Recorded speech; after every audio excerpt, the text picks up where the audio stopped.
Sécurisation du trafic au sein des États de la Confédération de l'AES, on en parle dans cette page.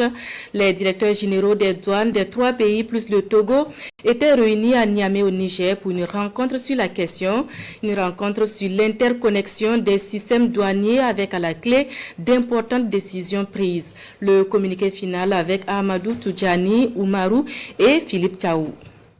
Ce 23 juin s'est tenue la réunion des directeurs généraux des douanes de la Confédération des États du Sahel et de la République du Togo, dont le chef de délégation évoque les profits à tirer de la mutualisation des expériences. L'interconnexion offre en effet de multiples avantages allant de la sérénité des affaires à l'augmentation des recettes fiscales et douanières, en passant par la mutualisation des ressources, la disponibilité des informations, la minoration des risques. Pour les pays de la Confédération des États du Sahel, l'interconnexion des systèmes informatiques des administrations des douanes est un impératif. Cette rencontre qui nous permettra non seulement de nous accorder sur des pistes de solutions aux fins d'améliorer et de consolider la gestion de l'interconnexion existante entre les pays de l'AES, nous donnera également l'occasion de signer un protocole d'accord et une instruction cadre relatif à la mise en œuvre de cette interconnexion avec les douanes sœurs de la République togolaise.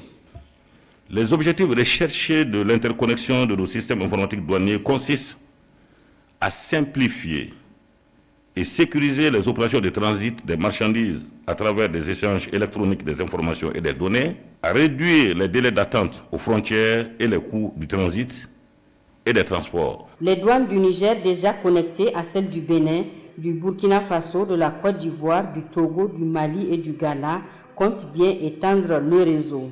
Cette interconnexion va se poursuivre, plaise à Dieu, avec les systèmes informatiques des autres pays qui voudront bien se joindre à nous dans un cadre bilatéral ou multilatéral conformant à la volonté de nos plus hautes autorités. L'ouverture de la session a été présidée par le ministre délégué auprès du Premier ministre chargé des Finances. Dans l'après-midi, un communiqué final assorti de quelques recommandations a sanctionné ces assises. Déployer le système de l'interconnexion sur l'ensemble des bureaux de douane ouverts au transit au plus tard le 15 novembre 2024.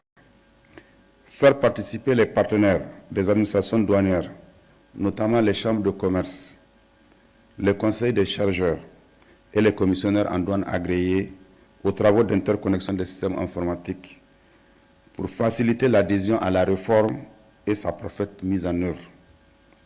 Susciter une rencontre avec les chambres de commerce et d'industrie et les conseils des chargeurs pour trouver des solutions de mise en œuvre d'un identifiant fiscal unique et d'une garantie unique.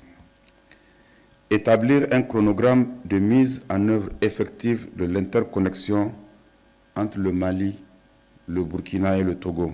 Rendez-vous est ainsi pris pour juillet 2025 à Bamako au Mali pour la deuxième réunion des directeurs généraux des douanes de l'AES sur l'interconnexion des systèmes informatiques des administrations douanières.